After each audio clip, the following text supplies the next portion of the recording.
84,480 hours. 84,480 hours.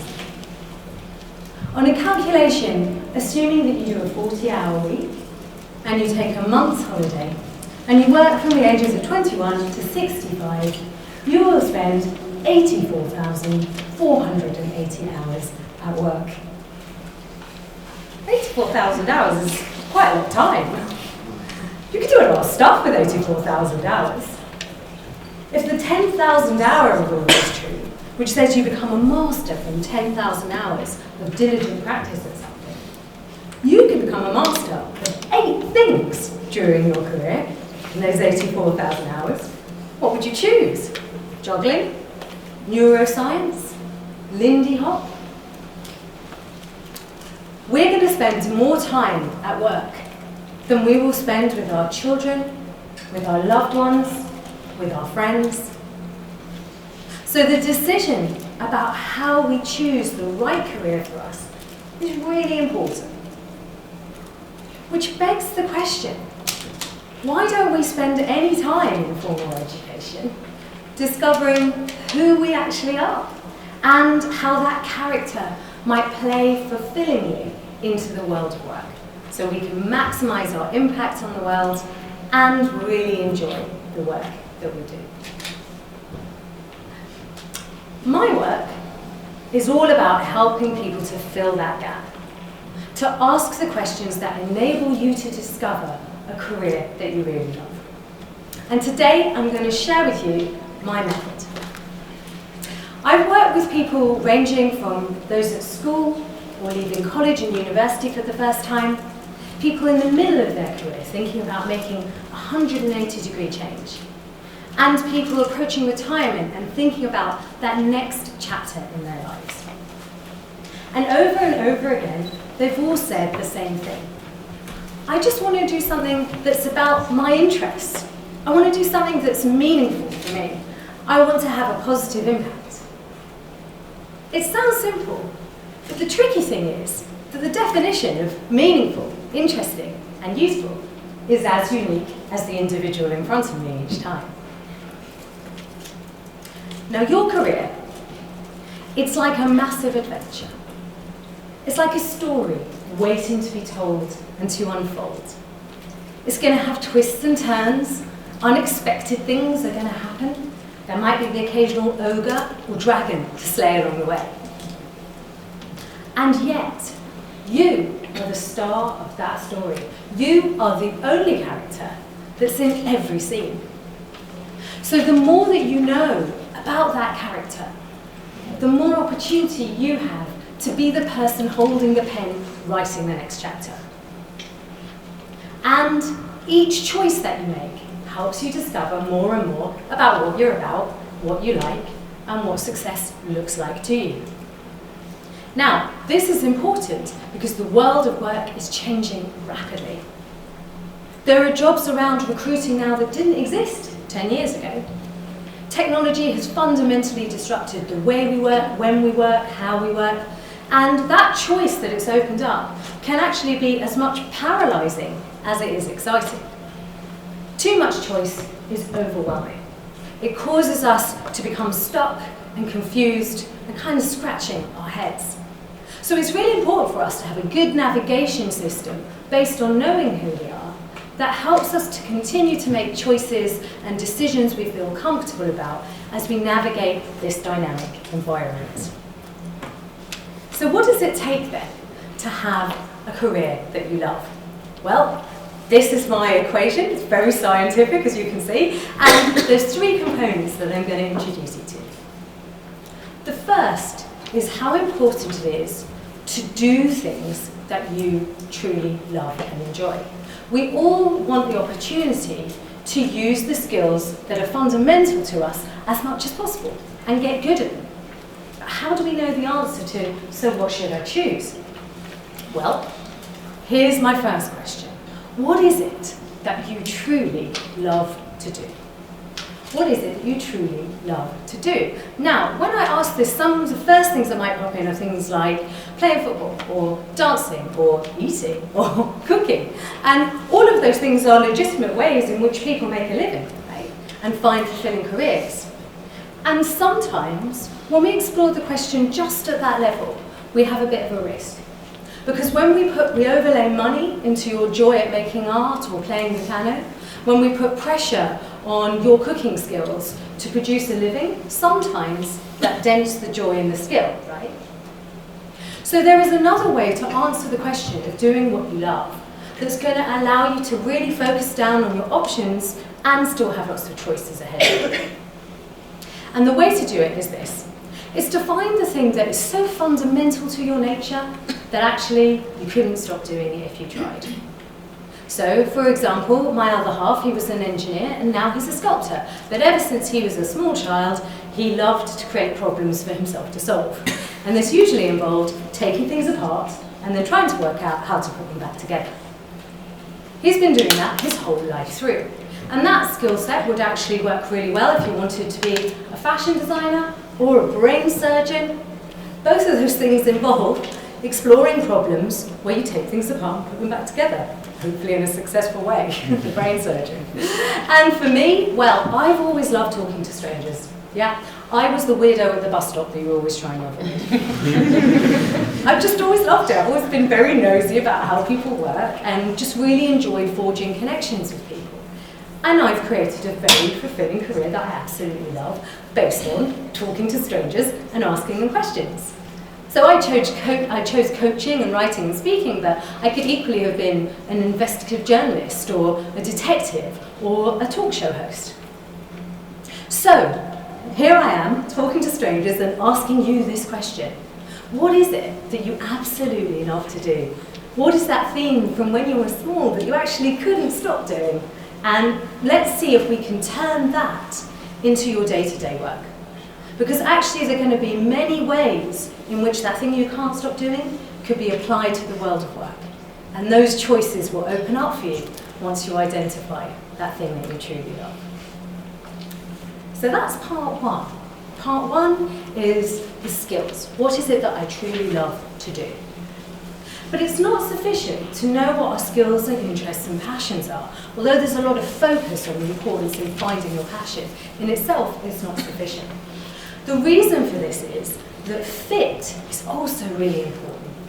That actually the environment is really important for whether or not you are successful in that thing that you love. So, for example, I started my career at the Home Office. And that was great because I got to talk to loads of strangers and I got to talk to them about stuff that I cared about. Social justice, social issues, crime and punishment. But the trouble was that the environment didn't really suit who I was. It was quite conservative and the pace was reflective and slow. Nothing wrong with either of those things. It's just that for a sparky, impatient sort of person like me, I felt really stifled in that environment, even though it was playing to my skill set. Across the road from the Home Office was the Channel 4 building. And there people were razzing in and out in their trainers, going up and down in their glass lifts, and looking like they were having a much more relaxed but kind of speedy time. And I realised that that was the kind of environment I wanted to put myself in. It took me 7 years to cross the road and start working at Channel 4. And I want to save you the 7 years. So here's the second question to help you to do that. Behold the cactus. The cactus has a unique design. It's set up to make the most of the environment that it is in. It's a succulent, so it scoops up all of the water that's available in this limited supply, and then it very carefully sticks some spikes around it so any wandering rogue animals can't nosh it and benefit from the water it's stored. You too have a totally unique design. And that design is set up to thrive in particular environments. And the more you know about those environments, the more that you can have a career that you love by directing your attention towards the environments that are going to give you that experience. So let me give you some provocations for this. The question is, what experience are you looking for out of your work? What are the kinds of environments in which you tend to feel really good, in which you feel that you already do your best work and thrive? Are you someone who loves to go to depth and really specialise, becoming an expert in one particular thing? Are you someone who gets a thrill from knowing a little bit about a lot of stuff? Are you someone who's Speedy Gonzales and fast-paced and dynamic? Or are you someone who loves to have the space and opportunity for reflection? Are you someone whose ideal environment is being in the heart of a big corporate office in the city? Or can you imagine nothing better than having an office that's basically a field or a mountain? The answers to these questions are important because fit is the key component that people often miss out on when they're looking for a career that they love. So I'd say get specific about that, give it some good thought, and also be open to experiment. Because none of us have been everywhere and done everything. So sometimes you pop yourself into an environment that you think you're going to love, and it takes you by surprise that there's something that really doesn't work for you, that makes it feel like a pair of misfitting shoes or something like that. And sometimes conversely, you're not expecting an environment to really have any thrills for you, but somehow you feel just super at home and you do great work and your colleagues are fab. And if you're somebody who's considering sort of reconfiguring of your career and you've invested a lot of time and energy in your profession, assuming that your profession is in answer to the first question, it's something you can't stop doing, it fits with who you are, I'd invite you to consider changing your environment first before you let go of all the work that you've done. Because you may find that just by shifting the environment, you're able to find that this is a career that you love. So that's part 2. Now, what's part 3? Well, we are constantly bombarded with definitions of what success looks like. If you're on Instagram, you'd be forgiven for thinking that it's all about having glossy hair, or maybe gold teeth, or being a celebrity of some kind. Maybe your grandparents and parents have a point of view about that. They may say it's about stability, it's about a secure and reliable profession, credible profession. Either way, whether it's the media, or it's our friends, or it's what we're looking at on the internet, or it's our nationality and cultural history, we're always being bombarded with these messages about what success looks and feels like in your career. And yet, there's a quiet inner voice inside of you that knows the answer to the question, what do I mean by success? And that may look quite different to some of those messages that you're getting. Maybe for you, success is having the opportunity to work really flexibly, so you've got energy and time to focus on the other stuff that's really important to you. Maybe you want to retire by the time you're 40. Maybe you want the opportunity to travel. Maybe you want to solve sexy problems using cutting-edge technology.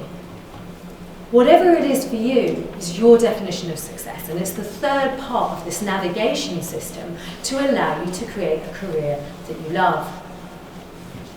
And not only have we got to allow ourselves to ask this question, what do I really mean by success? For me, right now, today, we've also got to give ourselves permission to claim it.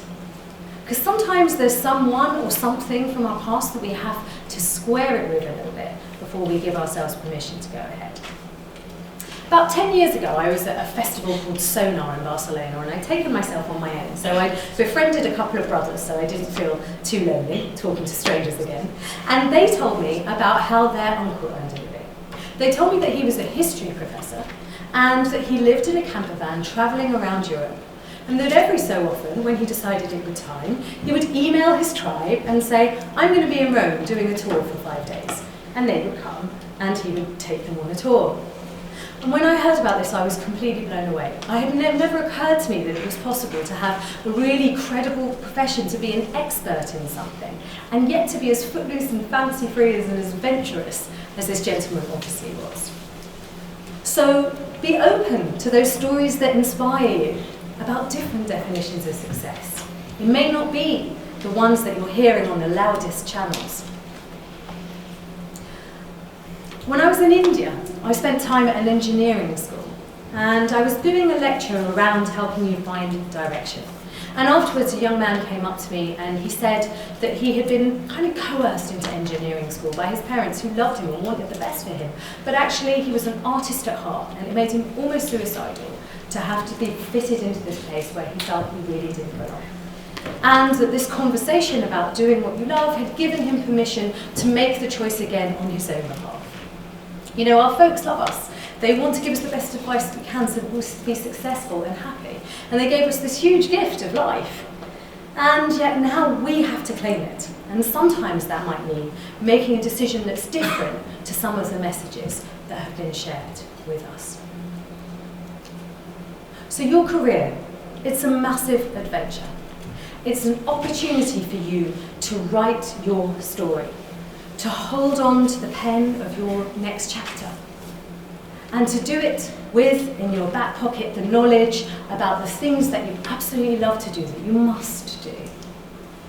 The knowledge about the environments in which you thrive and do your very best work. And your own very personal definition of what success looks and feels like. 84,000 hours, 84,000 precious hours. I'd love to know what you're going to choose to do with them. So look me up and let me know.